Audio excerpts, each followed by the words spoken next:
and thank you for joining me for this coffee chat.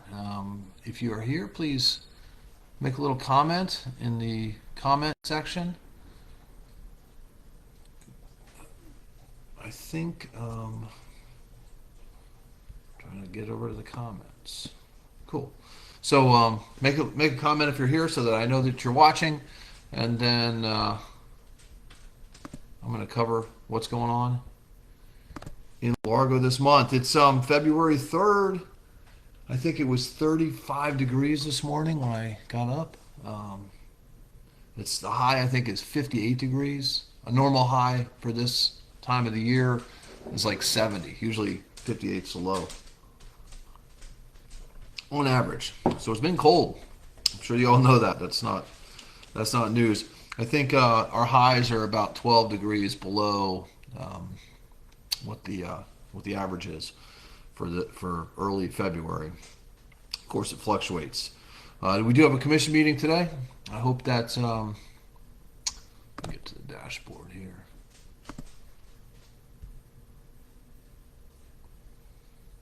I hope that this is working. Gosh. Oh, good morning, Gorman, and thank you for commenting so that I know that this is all working. I'm always kind of flying on my own by making sure that, and Facebook changes up a little bit. It seems like every week. So, and I'm not on it, frankly, a whole lot. So, I like these monthly coffee chats because I know people from around Pinellas County and frankly, even snowbirds that are home, well, they're probably down here right now, like to watch it too. So, well, today's meeting, we have team members of the quarter. So we'll be recognizing 3 different team members for this quarter for their excellent work. Grady found a toy, so you might hear some dog in the background. And then it's also Black History Month. So we'll be recognizing the executive director of the Greater Ridgecrest YMCA, Miss Tiffany Brown, who does a great job over there. And she does so much not just for the YMCA but for the whole Ridgecrest community. So we'll hear a little bit from Tiffany. 39 this morning over. So I think you're a little bit south of me. So maybe that's why I saw 34 and you saw 39. So on the consent agenda, there's several things. I'm not going to go through them all, but we all will be purchasing several solid waste trucks, some of the front loaders for like dumpsters and the side loaders that pick up recycling and residential waste. So we're getting some new trucks over there. We're also authorizing the purchase of our annual gas supply. We go through about $1.5 million worth of gas each year for all of our city vehicles. I know it's a big number, but when you break it down, I guess it's probably not that big. But $1.5 million in gas. We buy gas a little bit cheaper than you can buy gas, as you can imagine, when you're buying that much. That's the consent agenda.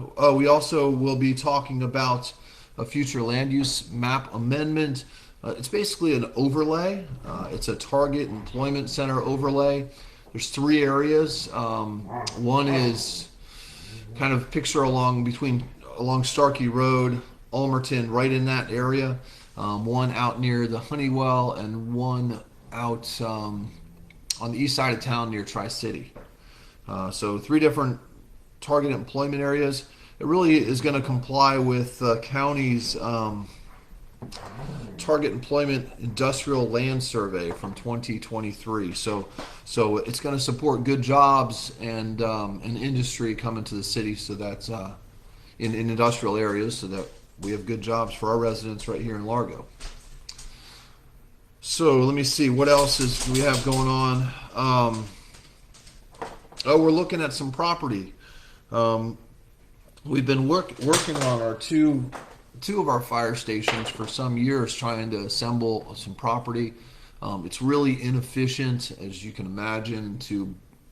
It's difficult and inefficient to rebuild a fire station on the same site, because generally you have to kick those firefighters off of the property while you're building a new station, and or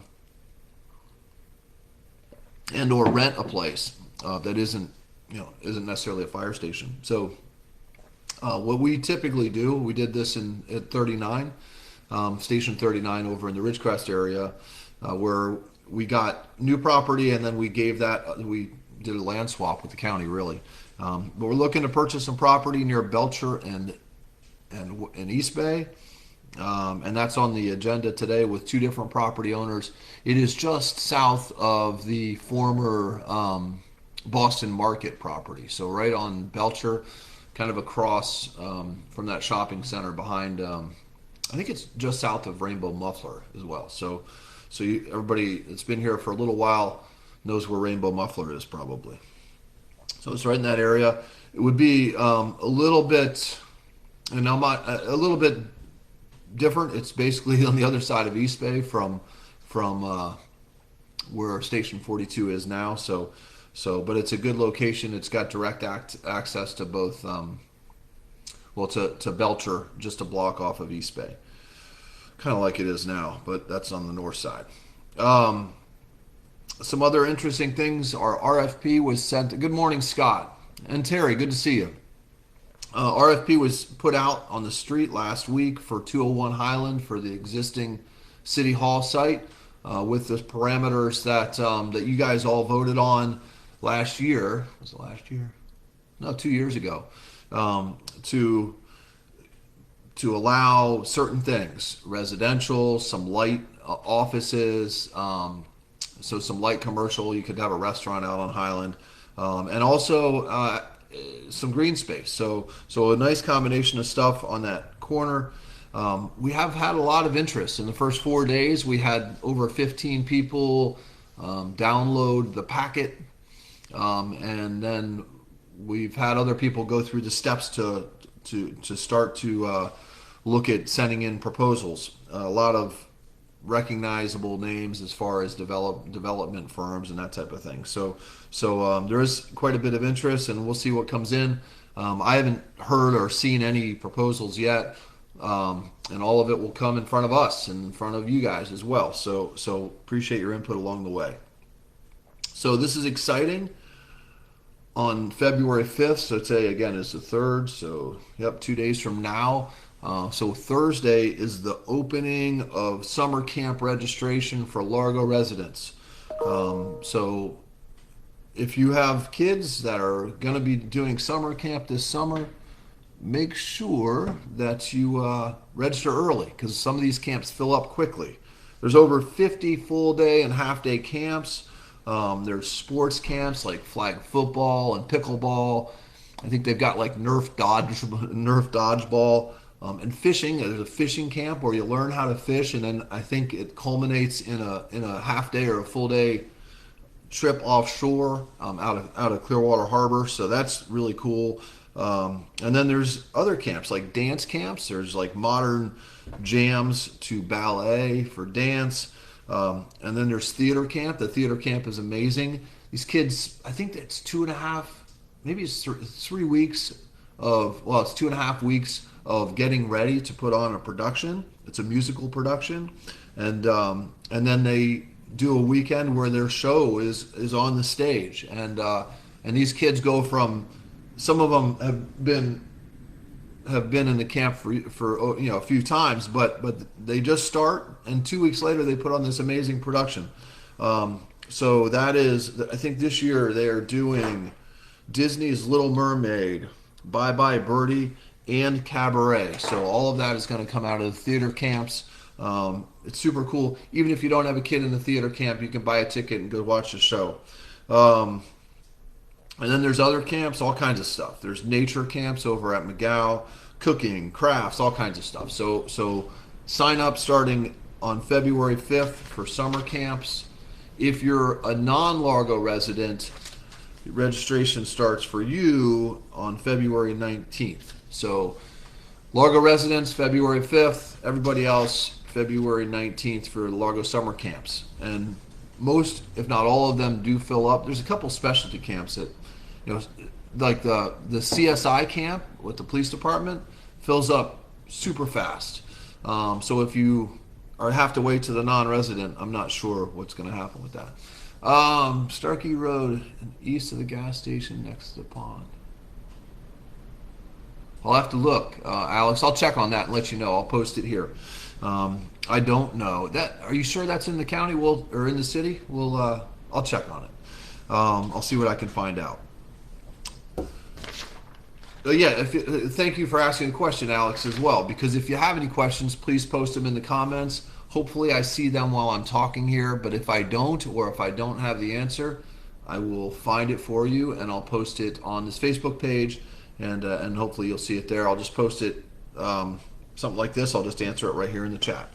The Shamrock and Run is coming up on March 14th.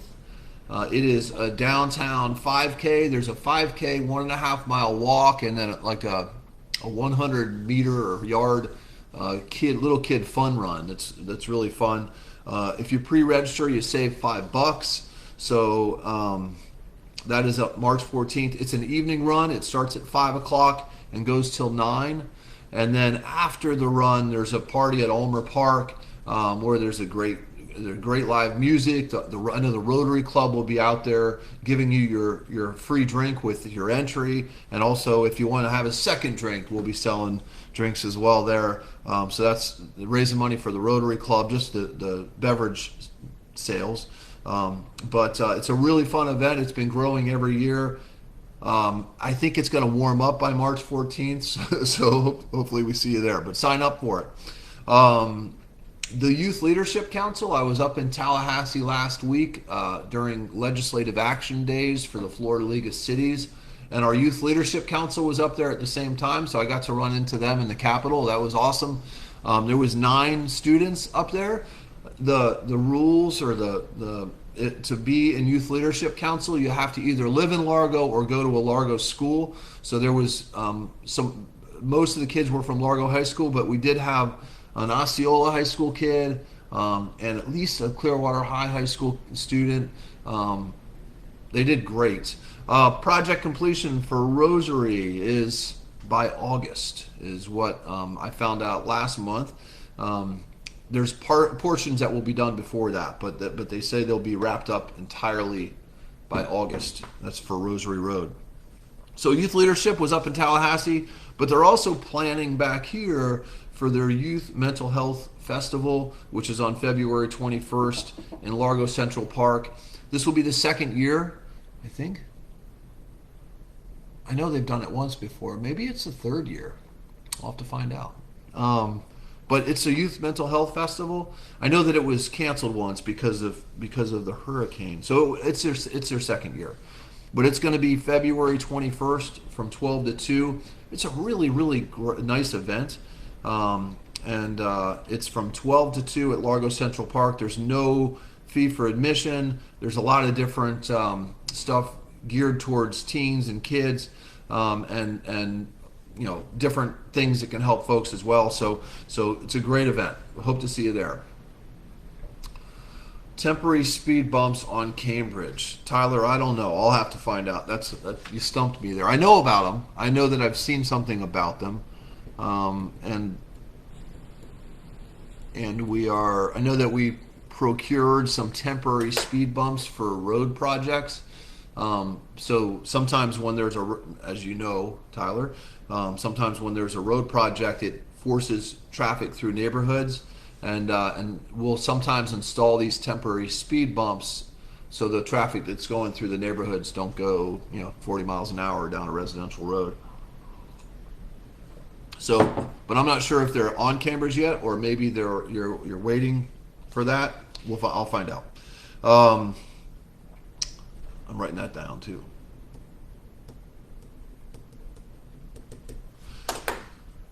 So again, that Youth Mental Health Festival is on February 21st. Movies in the park start back this week, this Friday. If you want to bundle up, come out and see Bad Guys 2 at Largo Central Park. I think it starts right at sunset, which is probably around 6:30 at this point. And then the 13th, which is next Friday, Mission Impossible. And then on the 20th, they'll be playing, Mission Impossible, The Final Revenge. And then on the 20th is the Smurfs movie. So come on out, wear your blue on the 20th. I just got notice that Whataburger on Almerton Road is going to be doing their grand opening the week of February 12th. I think the actual grand opening is either on the 12th or maybe the next day. 12th is a Thursday. So I got an invite for the 12th. That could be a pre-opening. But Whataburger's opening in the middle of February over on Almerton Road. I've had a lot of people ask me about Whataburger. And some folks have asked about the fact that Whataburger used to have a restaurant on Almerton Road a little bit farther east, and then they also had one up in Palm Harbor. My understanding is that that was a franchisee, a local franchisee, and this Whataburger store is a corporate store, so it's probably a little bit of a different animal. They've already given our Largo Library money to help support the bookmobile.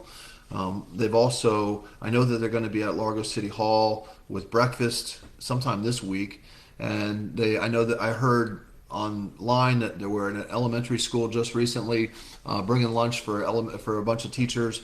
So they're really involved in the community, and they're not even open yet, so that's cool. I don't know that I've ever eaten at a Whataburger, but I heard it's pretty good. If you're from Texas, apparently you love Whataburger. So I look forward to trying them once they're open. This weekend is train weekend. So again, bundle up, come out and ride the train. It's the first weekend of each month is train weekend. I will have my live coffee chat in 2 weeks. So the 17th of February over at Acropole. We're kind of talking about where we're going to move next. Just haven't done that yet. Normally, sometime early in the year, we'll move to a new location. But we really like Acropole, so we're sticking with that for a little while while we sort it out. The last thing I have on my list is the Largo Fire Rescue Open House. It's an annual open house. It's a great event. It's really well attended. It's February 28th, and this is the important part. It's going to be at our newest fire station over at Station 39. So right off of Almerton Road in Ridgecrest, Almerton and Wilcox. Come check out the brand new fire station. It's amazing. It's really well designed, and it's going to be a nice foundation for the design of a couple new two more fire stations that are coming online soon. But that's February 28th, a Saturday, open house over at Station 39. I'll post more about that. It's 11 to 2. They've got all kinds of fun things for kids and adults to do, and they've got demonstrations from extrication, where they cut somebody out of a car like it's been in a bad wreck, and they also have usually a fire display that shows you how quickly modern rooms can go up in flames and tells you why you need to have smoke detectors, and sprinklers are helpful as well. So it's a great event, February 28th over at Station 39. Well, that's all I have for today. Tyler, I'll look into the questions that I had, and then Alex as well on that development. So if I get any more information, I'll put it here, and I hope that you guys enjoy the rest of your week. Stay warm.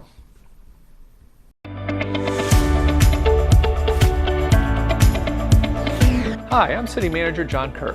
Have you ever wondered why Largo invests in certain projects? Sometimes it's improvements to infrastructure, like enhancing ways to get around Largo or increasing stormwater drainage.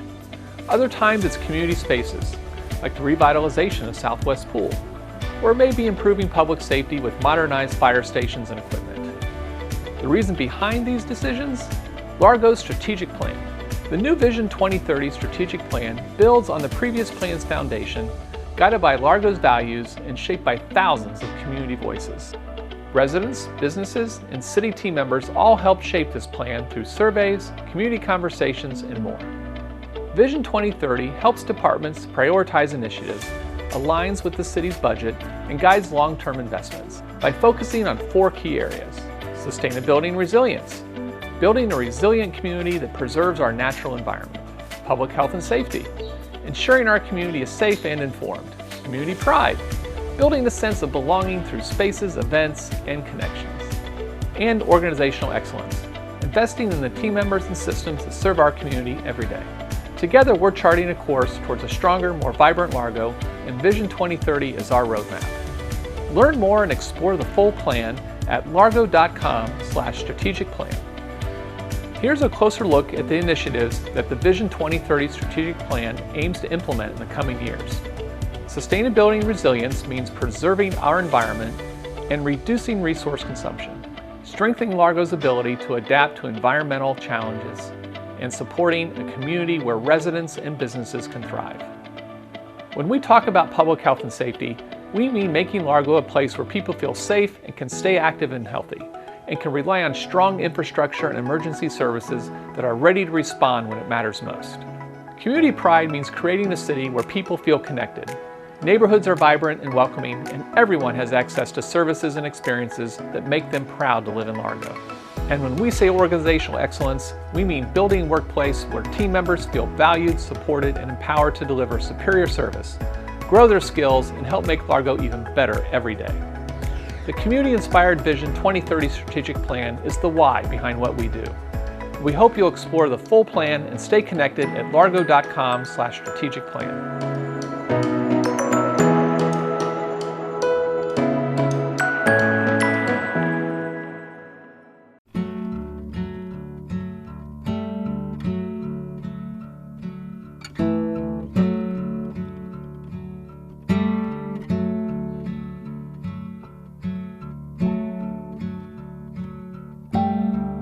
My name is LaRon Roberts. I'm a solid waste driver for the city of Largo. My role is I'm what they call a claw truck driver. So we drive around picking up bulk items. So anything that doesn't fit in your trash can, we're the ones that pick it up. Refrigerators, cabinets, dressers, couches. I got diagnosed in 2019 by my doctor running regular lab tests. And he saw that my kidney functions were off. And then you know how they do, they ordered more tests. And then eventually they determined that I had a genetic disease and that my kidneys were starting to fail. And so in 2023, they called me up one day, said, we got lab work, doesn't look too good, come to the hospital. And that's when they put me on dialysis. I had to have surgery. That the day they called me to the hospital and they admitted me, they had to put a port in my stomach. And what it is that every night I hook up to this machine, and then in the morning, the theory is that it got all the toxins out of you. They don't make it easy getting on the transplant list. I've been trying for almost 2 years now. I finally last month got on the list. And that means that now I'm able to receive a kidney. I go through Tampa General, and they have you go to their website, the Live a Donor program, and what it is that you can call them, and if you want to be a donor, they'll send out you a blood kit. You take that kit to either Quest or LabCorp. They'll test it and let you know if you're a match. So having a kidney would help me live a better life, so I can do more things with my kids. So I don't have to do 9 hours a night of dialysis. Because, I work 10 hours a day. I get off at 5, get home about 5:30, and then at 8 o'clock I have to hook my machine up. So that only really gives me, 2.5 hours of time to rest before I have to be on that machine all night long. So, it's very challenging. Some days, it's a struggle, but life happens, and I'll get through it, and hopefully when I get my kidney transplant, I'll have a better life. What gives me hope? To know that, because when I go to my doctor, I'm in the waiting room with other people with kidney disease, and I see that they have lived long lives, long happy lives, and sometimes you talk to them because sometimes you're waiting there, half an hour, 45 minutes to see the doctor. And they tell you their stories and how they had kidney disease and they got a kidney transplant. And now they're doing well and they're living happy lives, and that this is only a temporary setback in your life, that it doesn't have to define you. It doesn't mean that this is over. Because when I first got diagnosed, you know how you go in that. I'm gonna die kind of mindset. But then you realize, you start talking to people that, no, this is not the end. Yeah, what gives me hope is knowing that there's other people out there with the same disease that have lived long, happy lives.